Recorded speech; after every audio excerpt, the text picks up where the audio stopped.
Hey everybody, Z Garcia here, and today I'm going to be taking a brief look at some of the extra content that was available or will be available for Masters of the Universe, the board game, Clash for Eternia.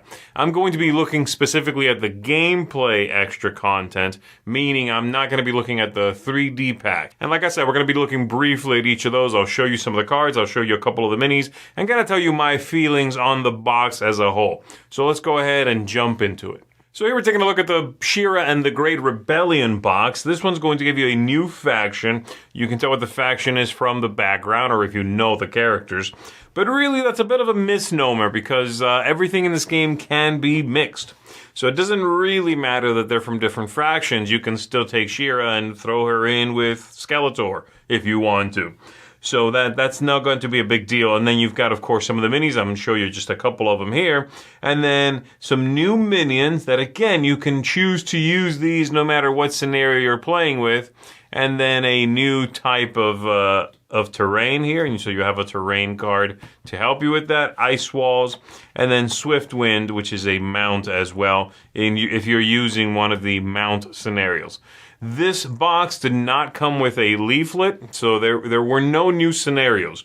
And this is one that, like I said, is available even after the Kickstarter. So this is something you could pick up if you particularly like these characters. And that really would be it. That's the reason to get this, because you really like these characters, okay? So we'll take a look at some of them here. So we've got Shira, and again, these are all double-sided, so you can use them as the controller on this side or as the player on this side. And there's, of course, the little cards. I'm not going to be getting into those too much. So Shira's big thing is protecting. She's very good at protection, guarding others, giving players back some health, some life, and you can see all of that on this side over here. We've got over here Mermista with the water control and being able to ignore those penalties. She's got the Hydroblast there. And then on this side, you get to see the full figure, which is pretty cool looking. We've got Perfuma over here holding that big flower gun, which is in fact her attack. And we've got on the back there the full figure. And if you are a painter of miniatures, this is going to definitely, most likely, work a specific part of your palette or, have you reaching for some paints that maybe you're not using a whole lot. So that might be another good reason to pick up this pack if you want to paint the minis and you want some really interesting paint possibilities, then this is going to give you that. Frosta here with her ice powers, and she's got she's going to be bringing in these ice walls like I showed you already. You saw the card here. And then she's got these tokens, which are the ice walls. And again, like I said, you can mix and match all these characters if you really like her. In fact, what I've done is I've got some of these characters thrown into my core box. I didn't even keep the small boxes came in. So just to have some of them available to me, Here we got Flutterina, this one here. And again, if you are a painter, this is going to give you some really interesting things to paint, some great paints to utilize. So there you go. That's what she looks like. There it is. Okay, Glimmer. We've got Glimmer over here with the light staff. There's the back of that. And then we have all the AI cards, and these AI cards are, of course, if you're playing solitaire or against the game itself. So those are all. I'll just briefly go through those so you can see that. And then in the back here we've got mounted Shira. So Shira on Swift Wind, and in fact I've got that mini right here. You can see it's very, very impressive miniature. Looks wonderful. So here we've got the Evil Horde with Hordak over here, and again, their distinctive background to let you know this is its own faction, but you can mix and match. And we've got the figure itself right here. Very good figure, nice detail on there. Lots of fun movement. If you are, again, a painter, you're going to have a good time with those bright reds. So there you go. He's got on his back there, if you want to use him as a controller, lots of abilities. He's got a lot of those dice manipulations, the augments. As you can see, he's going to get the +1 die there. Your allies can move extra spaces, or they can heal. And this is all about being basically whenever somebody's near you is the idea. It's all about, 4 spaces within you, 4 spaces, that kind of thing. So that's him there. We've got Katra over here. Let me move this over. I'll get to these guys in a second. I really like them. So we've got her here with her slash and her panther form. And again, on the back, you've got the character as a controller. Mantenna, of course. Look at that. Very, very practical set of eyes on him. With his crossbow. Grizzlor here, who's one of my favorite figures, actually. And I have him out right here. Take a look at him. So spiky, very, very spiky. And he's got his crossbow there. So very nice, very chunky mini. Very fun. I'll leave him out right there. To spread terror. Claw and crossbow is his ability. You can be ranged or melee. And then, of course, boundless range over here. Rage, rather. Which is if he suffers 2 wounds, then he gets juiced up. He gets angry. There he is. He just looks cute to me. All right, here we got Leech, whose model I've also got. Again, very much based on the toy, as you can tell from his little mouth and his little hands. But they replicated that pretty well on the miniature here. So there you go. There he is. Not as fun as Spikor, as Grizzlor here, but pretty good. And he's got that life siphon, so he's gonna, stick to you and take your life. Or daze you. Modulok here. He's got his laser rifle, the 2 brains. Got that. Shadow Weaver over here is going to bring in with her the... she's got the access to the elite minions that I'll show you in 1 second, but also these shadow cages, which are these tokens right here. And you're going to get, therefore, the new terrain card to help you with that, which is very nice. I love that they give you those so that if she happens to be in play and you're going to need a reference for shadow cages, bam, you can just take the card and you've now got a reference to shadow cages. So there she is. And then we've got here the last one I'm taking a look at right now. And again, this is not comprehensive by any means. It's not every single card that comes in these packages. For one thing, I'm not showing you the small cards that they would use when they are over here in controller mode. I'm just showing you some of the things, some of the minis, some of the ideas, some of the figures that come in it. So we've got here mounted Hordak on Mantisaur, and we've got him right here. And this is a really, really neat model. There was a Kickstarter exclusive where you would just get the mount, but I'm not showing you that one. Again, if you buy this after the fact, after the Kickstarter, you're not going to be getting that, but you'll get this guy. You'll be riding atop his Mantisaur there. Really fun stuff. Put him out there. All right, so there we go. Now the minions, like I said, we've got the elite minions, which are these right here, and they're really neat. But then also just the minions. I love minions in this game because you can swap them out. I like that they begin out there. In most scenarios, you're going to have some minions out there. You can put out some new ones. But then you can switch them out, and they really change up the flavor of your your red shirts, your troops. And these guys are fun. They have this self-destruct ability, which is whenever they're reduced to 0, you roll a die, and if you hit on that die, then one adjacent enemy is going to take a wound. And I really like that. I like that the little robot fellas here are going to explode and possibly damage someone else. So pretty fun army of minions here. Definitely always happy to throw them in and replace, one of the other ones that comes in the base game for them, or one of the ones from the expansion. Castle Grayskull here is a bit of a weird one because it's a 1 scenario box. It's a box that comes with components for playing one specific assault on the castle scenario. I don't have everything in here, some of the things are set aside, but this is enough to show you what's going on in it. And the reason I have this box still, by the way, is because I am keeping it separate, whereas the Evil Horde and Shira, they sort of got thrown into the box of power or the core box. So this is going to show you here the assault on Castle Grayskull is going to have the attackers. the controller are the ones defending the castle, and then the player characters, they're going to be attacking the castle. There's attacker cards, there's defender cards, there's a setup that you'll do on the board with these overlays in order to represent the castle, or if you went all out and you bought the 3D castle, then you're not going to need these because they have that big giant plastic castle. So there's that. And then the scenario itself.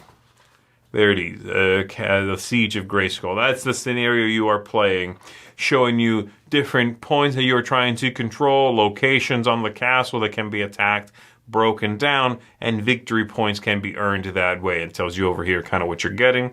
The drawbridge is not even open at the beginning. You have to sort of attack and get that to happen, and then the drawbridge or the jawbridge is going to flop open, and you're good to go there.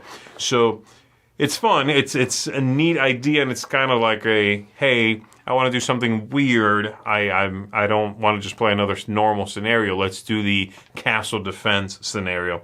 Then this is what you want. But it is a one-shot, okay? It's just one scenario you are playing with, and so it's a bunch of new components really just for one go at it. Though I assume there will be folks out there that invent new stuff to utilize the castle, especially if you bought that 3D one. You kind of want to put that thing to work. So keep an eye out for that, I guess, huh? So we've got here the minions, new minions, which is always fun, and there they are in there. I'll pop this off and show you one of those. And then we've got over here some terrain, breaking down the different terrain parts for the castle. And then we've got back here the cards that the, where are those? The defender cards. There we go. So the attacker gets these cards here.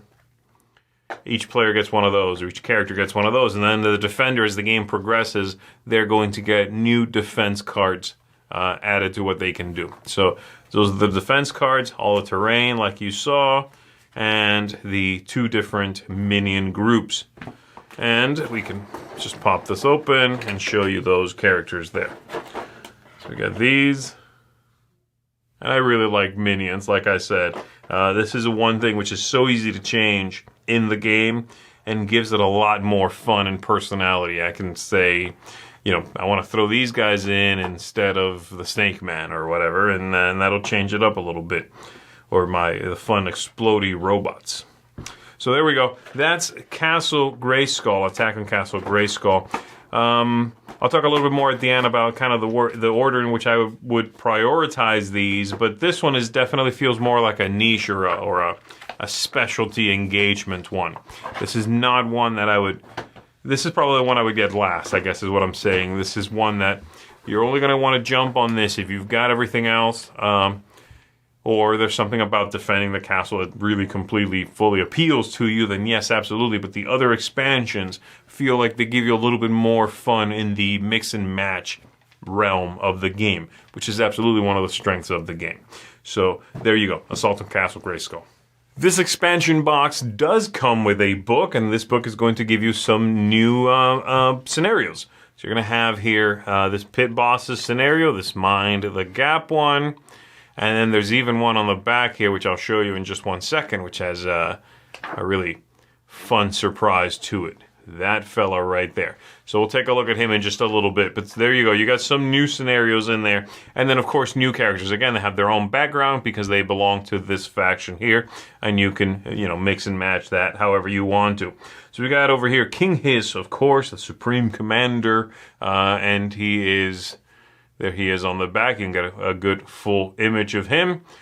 He's got that Viper Staff, which can, poison the enemies. And, therefore, you're going to get some new tokens as well. And these will be used by many of the characters in here. So, these are new condition tokens, which you can put on the characters, and they will poison those characters, constrict them, or add paralysis to them. And they are just a little pool of tokens, and there's several of these player aids that everybody can have at the table, all right? So, there we go. That's King Hiss. We got this one, which is the Serpentine, or Serpentine, however you want to say that, King Hiss. A very interesting looking model there. Cobra Khan. This is one I like to keep in my core box, actually. I think he's pretty cool. He's got that laser pistol where he can re-roll. I always love re-rolling powers, and then the reaction shot as well. So there he is with his cool little pistol. We've got Fangor over here. Very interesting look on this guy, and in fact, I have his model out right here to show you. He looks straight up walrus-esque with those big giant tusks, of course. I guess they're fangs. It makes sense that they would be fangs. His name's not Tuskor. It's Fangor. And he's got his sword, and he's got his little wrapped up fella right there with the wings. So there he is. He's got the Serpent's Blade. I'll leave him out. There you go, buddy. Serpent's Blade, and then the shooting fangs down here. And then controller side down here. We've got Rattler. Coiled strike on him, tail sweep on him. Really interesting pattern. If you do enjoy painting, again, you're going to have some fun with that blue down the middle of his limbs. He's got that taunt ability on this side to push the enemies around, and the tail sweep over here. We have Snake Face. Definitely not inspired by a toy, right? Snake Face here with the Serpent Staff and the Petrifying Gaze. And again, Petrifying there is going to give you those paralysis tokens, which are right here, like I said. So there he is. Pretty cool stuff. We got Squeeze. Squeeze has those crazy, goofy arms, which he's going to wrap you up with and squeeze you. You can, you can tell right there what he looks like. He's a funky-looking guy, but that's his deal. So there you go. And then we got Tongue Lasher, who is going to poison you by licking you. That's his attack. So there he is. Lick and toss. Lick and then lick and toss. There he is. He's got those crazy-looking legs. He's got the poisonous tongue. That's his deal. So, interesting characters, and again, especially if you remember the cartoons or the toys from this era of the of Masters of the Universe, then you'll recognize a lot of these characters and have an appreciation for who they are. The interesting thing about this expansion is, like I said, that it's going to come with a bunch of characters. It's going to come with scenarios as well, and it even has this spectacular guy, Special Rex over here, Tyrannosaurus Rex, who is this fella right here. He is very large. As you can tell, I'll put him next to Fangor over here. He's a very large guy, and you can use him in this scenario here, where he's going to be messing with both players, basically. And you're trying to deal with him, control him, attacking him if he's messing with you. So he's a bit of a neutral, element in the game, but he's just got a great mini and a great presence on the table. Very nice and scaly. His mounted shoulder weapon there. Lots of fun when you've got this big fella sitting out there on the table. I've readjusted the camera to give you a look at the back of the box of power here, because I think it'll be the easiest way for me to show off everything that comes in here. And again, this is a catch-all box for the stretch goals that they unlocked during the campaign. This was Kickstarter exclusive, though again, you might be able to find it at conventions or places like that. And it has a bunch of terrain as well as characters. So you've got over here the deadly plans, the objectives, the boulders. These would be tokens in the basic game. In fact, if you buy a core box, these things are in there, but just not in a 3D form like this, okay?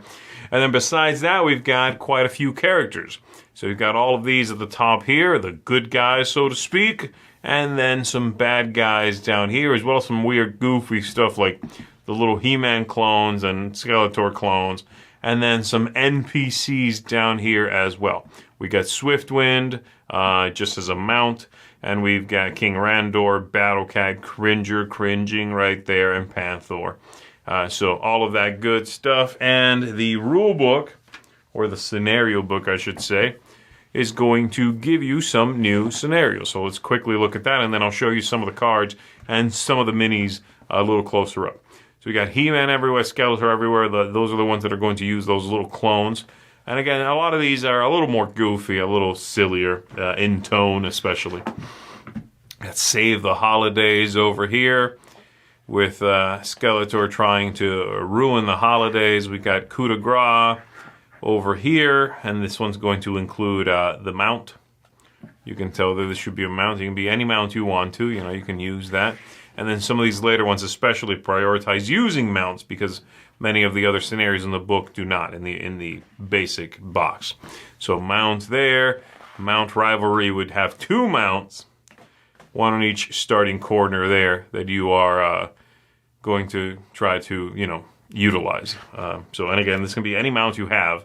If you have multiples, and you would if you have this box, and then and the expansion ones, then you can put whatever mount you want in there. Swiftwind and Mantisaur or something. So there you go. And then Battle Cat versus Panther, another one, which is very much about the mounts in and of themselves. Okay. So there you go. Those are the scenarios. You get quite a few of those that you can mess around with. And then we've got, like I said, some of the characters. And I'll just show you some of them so I can show you the cards and some of the minis. Some great characters are in here. So let's take a look at that. We've got, well, I'll just go through these cards first. Actually, I've got a few cards out here. We got Clamp Champ there doing his clamp attacks and his clamping down. And on the back of that, again, for the controller side, Mechanic, who you can see up here, and I've got his mini right here. There he is. That's Mechanic. Always useful having that mechanic neck. He can look over anything. That's what it is. So there's Mechanic. Hang out right there, buddy. That's you. He's got that neck ramming and the mace he's holding. There we go. Got Buzz Off over here. Very cool wings on his model, as you can tell. There he is. It's a little hard to see him, but there you go. And he's got a neat pose, too. He's got that axe there. He's good to go. So he's got the axe strike. He's got the heroic spy in the sky ability, and there he is right there. So I'll set him there. And then over on this side, you can get a good look at the whole body. Again, if you are painting these minis, I think you're going to have a lot of fun with some of these very saturated, bright colors. That's a lot of yellow. It's a lot of yellow and gold. We got Snout Spout over here. And you can see his mini right there. Pretty fun axe on him as well. And then the back has some good detail. So there he is. Where's he at? There he is, right there. We've got Mossman over here. I don't have his mini out. We got Mossman. Very fun with that mace smash. And he's going to have access to putting out the Moss tokens as well. Ninjor over here, one of the baddies. There he is with the katana and the smoke bomb. Lady Slither, I do have her out here somewhere. There she is, Lady Slither there. And she is the same faction as the Snake Mountain. You saw that background on the Snake Mountain box. So she belongs to that faction. Again, kind of meaningless, but it's fun to have them have teams, so to speak. So there she is. Whoop, she's gone. She left. So there you go. And a couple of other more that I've got here, like just the minis themselves. We got Mosquitor over here. Mosquitor and Stinkor, and these guys, Spikor. He's pretty fun, very spiky. Like, they were not kidding around. When they made this mini, he is very, very spiky. So there he is right there. And Mosquitor. Pretty fun. Don't step on that. So there you go. That's it, folks. That's going to do it for our look at all of this content that you can get above and beyond the core box. If you've not seen our review, by the way, for the core box, I don't know how you're still around here, but you should go check that out and see what we thought of it, see what we here at the Dice Tower gave the game, and just so you have a good overview of how the game works. But hopefully this is useful to show you a little bit more of what comes in each of these boxes, give you a look at some of the content, and give you some of the thoughts and ideas of what they contain and what they might be fun for. For me personally, obviously the catch-all box here, the box of power, is tremendous for variety. You are getting a lot of content, you are getting a bunch of scenarios, though again they're a little goofier, a little lighter in tone, and if you're in the mood for that, then that's great. This is, of course, very light and goofy anyway. But I love having all of this content above and beyond what's in the core box. And then after that, I would say that the Snake Mountain is really the second one that has the most bang for your buck, I would say. It's got the extra scenarios. It's going to have, the extra goodies here. And then, of course, this big bad right here is going to make for a lot of fun. So, again, unfortunately, yes, those two are the ones that are Kickstarter exclusive, but I think they have like I said, the most interesting content. Above and beyond that, the rest of it really is more about the characters you like, right? Do you want Shira? Then absolutely get that one. Do you want the Evil Horde and those characters? Then that's a good one for that. But be aware that those are just extra miniatures, some terrain, some minions, which is definitely great. I love the minions. But no new scenarios in those, all right? And then the Assault on Castle Grayskull will be the one, some minions in there as well, but then the sort of one-shot, one scenario. And if you want that scenario, then that's the way to do it. But I would prioritize that one less over some of these other expansions. So there you go, everybody. That's going to do it for me. Thanks for watching. My name is Z Garcia, and I'm going to see you on the next one.